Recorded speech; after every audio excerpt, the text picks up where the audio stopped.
Have you ever wondered what would happen if you just shut it all down? I mean, no phone, no notifications, no mindless scrolling. Well, we're about to dive into a pretty radical 48-hour experiment that shows us exactly what happens to your brain when you go completely offline. And it all kicks off with one pretty shocking number. 7 hours and 42 minutes. Yeah, you heard that right. That was the average daily screen time for Leo, the guy at the center of this whole experiment. Every single day. That's not just a lot of time. That's basically a full-time job spent just staring at a glowing screen. And if you thought that was wild, get this. 150.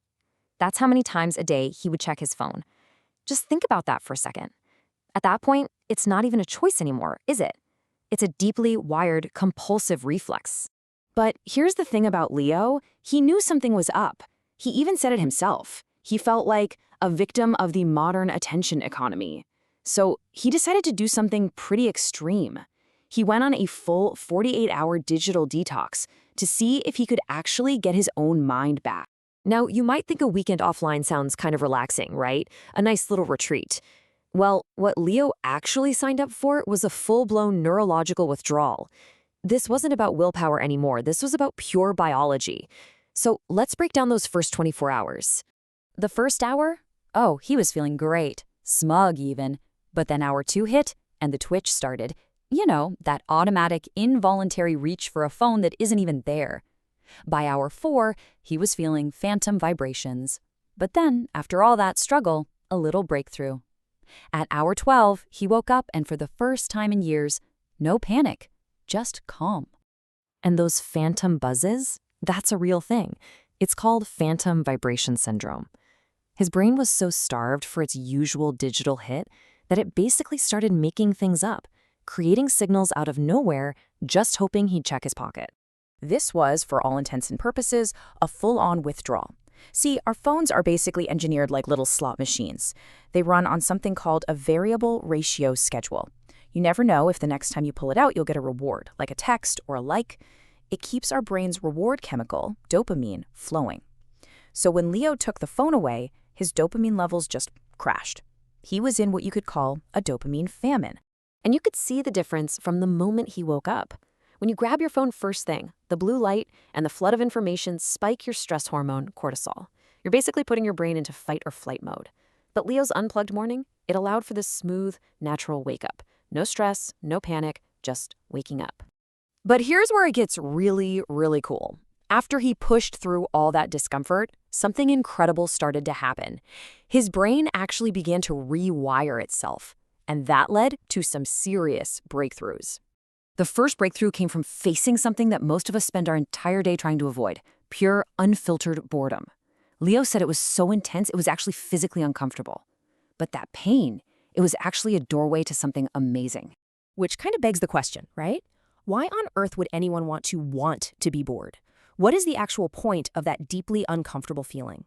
Well, it turns out boredom is when a crucial part of your brain finally gets a chance to turn on.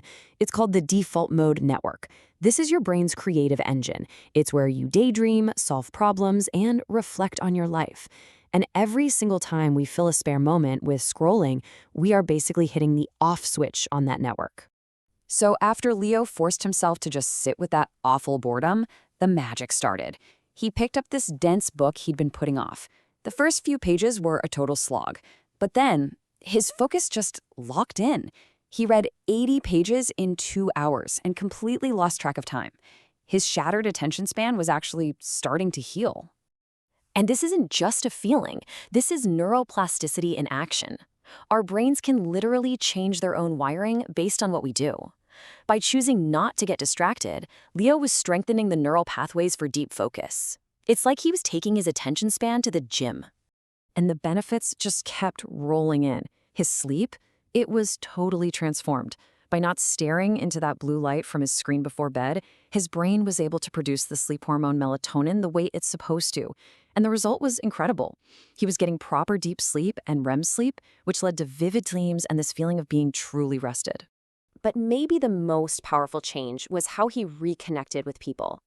He was at lunch with a friend, and for the first time in forever, there was no phone to glance at. He found himself completely present. He wasn't just waiting for his turn to talk, he was actually there, noticing the little micro-expressions on his friend's face. All the stuff that makes up a real connection. And what's wild is that science totally backs this up. Studies have shown that just having a smartphone on the table, even if it's off, is enough to lower the quality of a conversation and reduce empathy. It's like our brains can't help but dedicate a little bit of processing power to it, which gets in the way of us truly connecting. So, after 48 hours of these huge mental shifts, the moment of truth finally arrived. It was time to log back in. Now, you'd think he'd feel this huge rush of relief, right? That familiar dopamine hit he'd been missing. But instead, when his phone finally powered on, he felt a jolt, not of pleasure, but of the stress hormone, cortisol. The thing that used to be his comfort object now felt aggressive, overwhelming. And you can see why. It was a digital tidal wave. Dozens of messages, emails, and alerts just slammed into his newly quiet mind.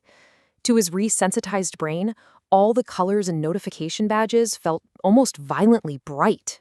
And in that moment, he had the biggest realization of the whole experiment. He scrolled through all those notifications, and what did he find? Absolutely nothing urgent. A few memes, some spam, a minor news update. The world, it turned out, had spun along just fine without him. So this whole experience didn't make him get rid of his phone, but it did empower him to rewrite the rules. He made these simple but genius changes. He switched his screen to grayscale, which makes it psychologically way less appealing. He banned the phone from the bedroom completely, which protected his sleep. And turning off all those pointless notifications, that basically dismantled the slot machine effect, putting him back in the driver's seat. He redesigned his world to protect his mind. And the final result was this incredible sense of ownership. By learning to embrace those quiet, empty moments, instead of just instantly filling them with noise, he felt like he had finally taken his brain back from the attention economy. You know, Leo's story really proves that underneath all the digital noise, our brains are trying to do some pretty amazing things: create, reflect, and connect. So I guess the question it leaves us with is, are we just too distracted to hear it? Please like and subscribe.